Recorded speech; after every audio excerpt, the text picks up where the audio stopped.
பிளிங்கிட்டோ அல்லது சுகி இன்ஸ்டால்மெண்டோ அமேசானோ எண்ணற்ற இவர்களெல்லாம் இன்றைக்கு மக்களை ஏமாற்றிக் கொண்டிருக்கிறார்கள். எதற்காக தெரியுமா?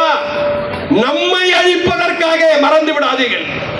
எனவேதான் இந்த FMG தயாரிப்பு நிறுவனத்தை நாங்கள் எச்சரிக்கையோடு சொல்லுவதெல்லாம், உங்களை வளர்த்தெடுத்தவர்கள் விநியோகஸ்தர்கள், கொடுத்த லாபத்தில் இருக்கக்கூடிய நீங்களை உங்களை வளர்த்தெடுத்திருப்பவர்கள் விநியோகஸ்தர்கள் மறந்து விடாதீர்கள். நன்றி கெட்டவர்களே, நன்றி கெட்டவர்கள்.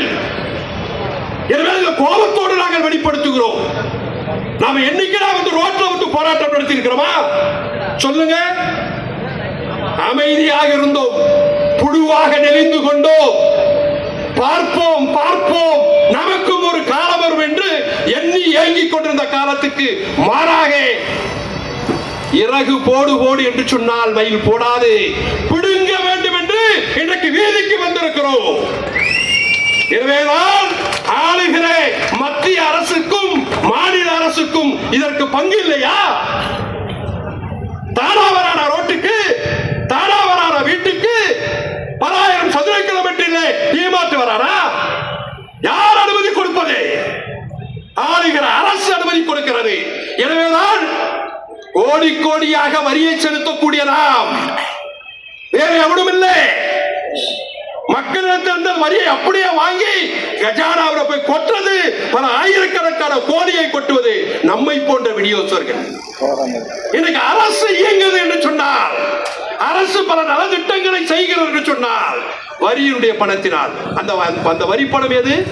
மக்கள் செலுத்தக்கூடிய வரி பணம். அந்த பணத்தை வசூலித்து கொடுப்பது யார்? நாம்.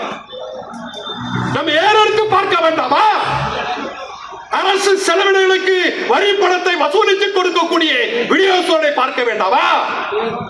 எனவே கோரிக்கை வைக்கிறோம், உங்களுக்கும் பொறுப்பு உண்டு, மாநில அரசுக்கும் பொறுப்பு உண்டு. இன்னைக்கு தமிழக அரசு கூட ஒரு நல்ல செயல்பாட்டோடு பல திட்டங்களை எல்லாம் அறிவித்துக் கொண்டிருக்கிறார்கள். தேர்தல் நேரம் நெருங்கிக் கொண்டிருக்கிறது. ஏப்ரலில் ஒரு புதிய தேர்தல் நாம் சந்திக்க இருக்கிறோம். புது புது அறிவிப்பு என்பது முதலமைச்சர் மூலமாக வந்து கொண்டிருக்கிறது.